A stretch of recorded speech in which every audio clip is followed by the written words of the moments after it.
Missiya, the wild one. Childhood is a time of innocence when life is simple and uncomplicated.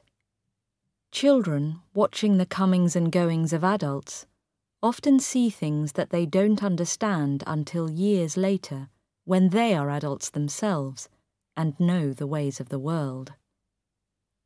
And the ways of the world are sometimes rather sad.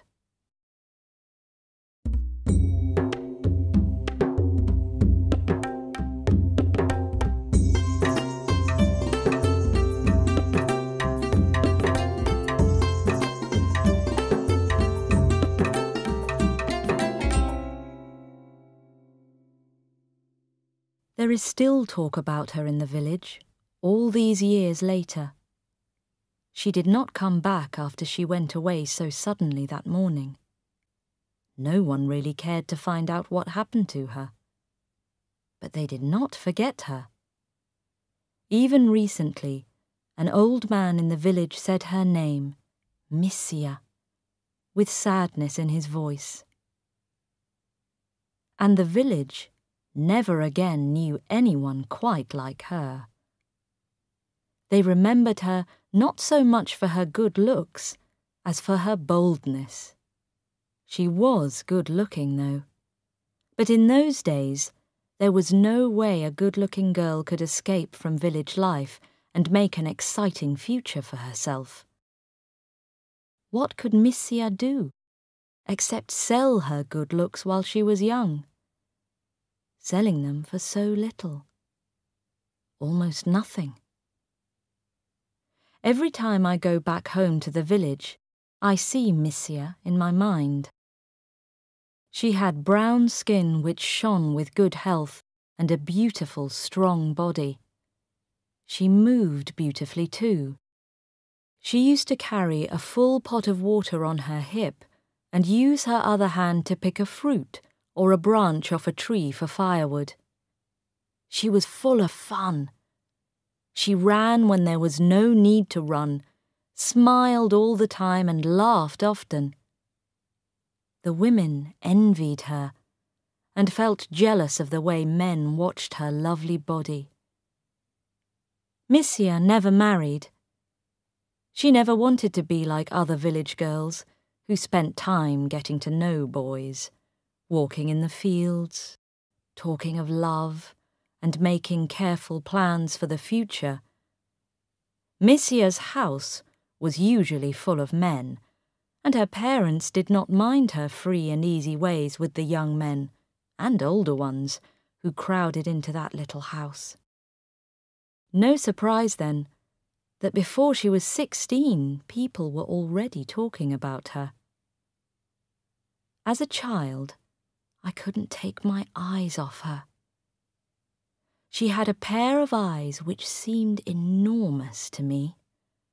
Her smiling lips were full and red with beetle juice. She used to laugh at the way I watched her, wide-eyed. Under her breath and still smiling, she used to whisper something which I knew was not meant for my child's ears. But there was no harm in her. It was her nature, her love of life. But there were things I did not understand about her. Sometimes she was my friend. On some days when I saw her, she used to greet me cheerfully, take my hand in hers, and take me into the woods to pick fruit, show me the animals and birds and 1,000 secrets that lay hidden there. But there were days when she pretended not to see me and looked away as she hurried into the woods. That always made me sad, and I felt a warm tear roll down my face. At those times, I used to look away too, pretending to look at a wild flower or watch some insects on the ground. I knew she did not want me around, and I wanted her to think that it did not matter. But it did. It did. I did not understand the way my mother felt about her either. As I grew a year or two older, She told me not to go into the woods with Missiya. Suddenly, one hot afternoon, Mother called me from the garden and said, very firmly, "You must not see Missiya again. You're not a child any longer. You must stop bothering her to play with you." I couldn't understand why. I didn't say anything. I stood by my mother and looked out of that sun-filled room. In the garden, I saw the purple bougainvillea and the bright yellow hibiscus flowers. I wanted to be out there, playing with Missiya. There was no one to play with except Missiya, and now my mother was telling me I must not play with her. "Then who will make me a mud house when it rains?" I asked my mother, confused. Mother knew me. She heard the anxiety in my voice and said quietly, without even lifting her eyes from the book she was reading, "I will." Missiya did not miss me. She did not care at all that she had ended a handful of my dreams. She continued to laugh her way through the days, the months. She became more beautiful as the years passed, and her lovely body became more rounded. There was a bolder look in her eyes and a wildness in her movements that drove the men crazy. There were violent arguments in the village, like the night when old Apuhami's wife went to search for him and found him inside Missiya's house, drunk. The whole village gathered to watch and cheer, although it was well past midnight. All the women cursed Missiya, and the men watched her with a new interest. Missiya did not show the least concern. She spat an enormous mouthful of beetle juice towards them and disappeared into the night. They said that she was a witch, but by now I was old enough to know that she was no witch. She was human, and soon enough I knew what she was. I began to understand what those trips into the woods meant. I knew the meaning of those violent arguments. I knew why some women hated her and cursed her. I began to understand why women like my mother wanted to protect their daughters from her influence and their sons from her clever tricks. But Missiya herself was one of the world's lucky ones.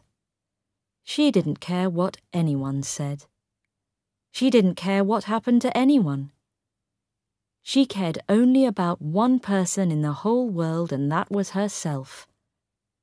Perhaps, in a way, that did make her a witch. At least, she was not quite human. That thoughtless confidence of hers couldn't last, however. Almost 10 years later, she came to live in a dark little hut that stood just beyond the end of our garden. By then, she had begun to lose the freshness of her young beauty and her carefree ways. At 25, she was an adult woman, a good-looking woman, and an inviting one. She lived alone because her parents had died, but nothing else had changed with her. The village still hated her and loved her. The men still came to her by night. During the day she worked making baskets. Day or night, she appeared not to care how the next meal came to her, what happened to her, or what she would do when she grew old. When I met her for the first time after many years away, I was shy. She smiled at me as I walked past her little house. "Well, well, how you've grown," she said, with her usual bold smile. I said something in reply and hurried away. In the rapid look I gave her, I saw the heaviness of her body and wondered if she was getting fat. There was something about her that seemed different. I looked back and saw her watching me. She had a look of cat-like happiness on her face that day. Has she met some man and married him? I wondered as I walked towards my parents' home. But soon enough, I knew she was not married.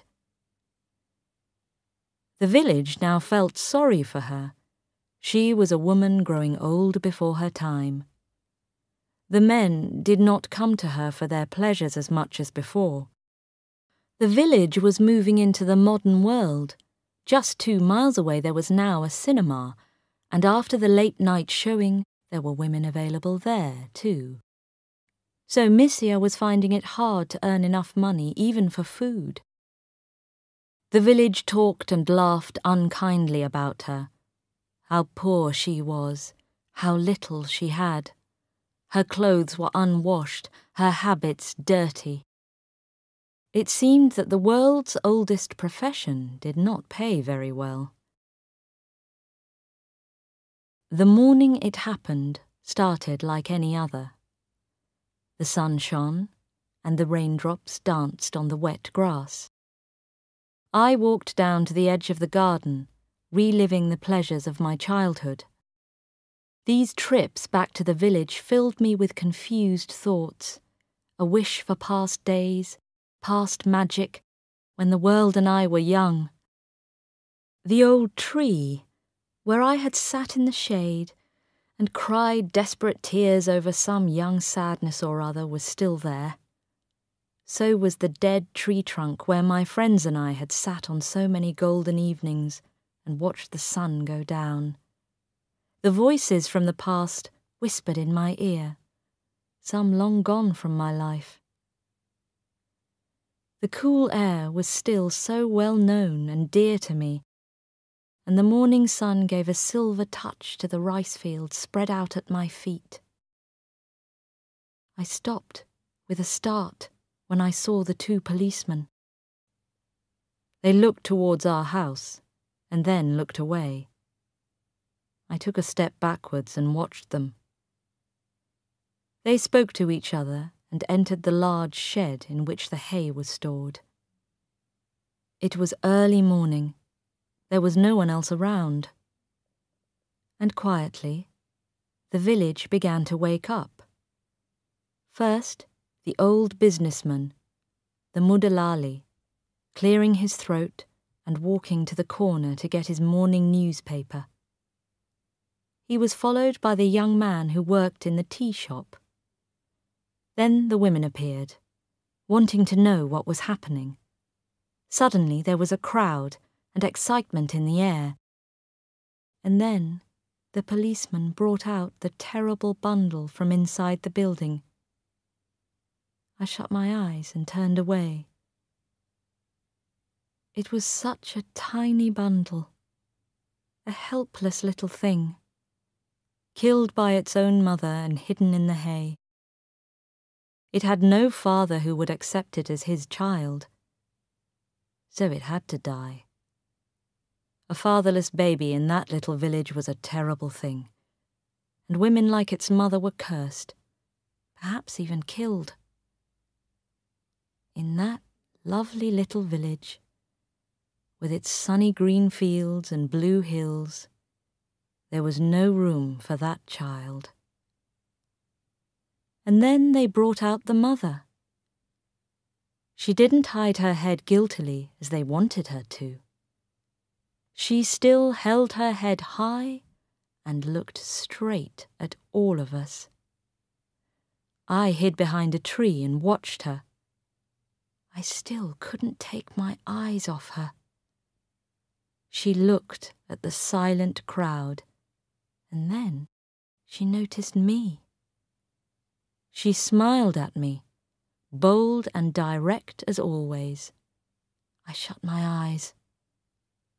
She didn't care that I gave her no answering smile.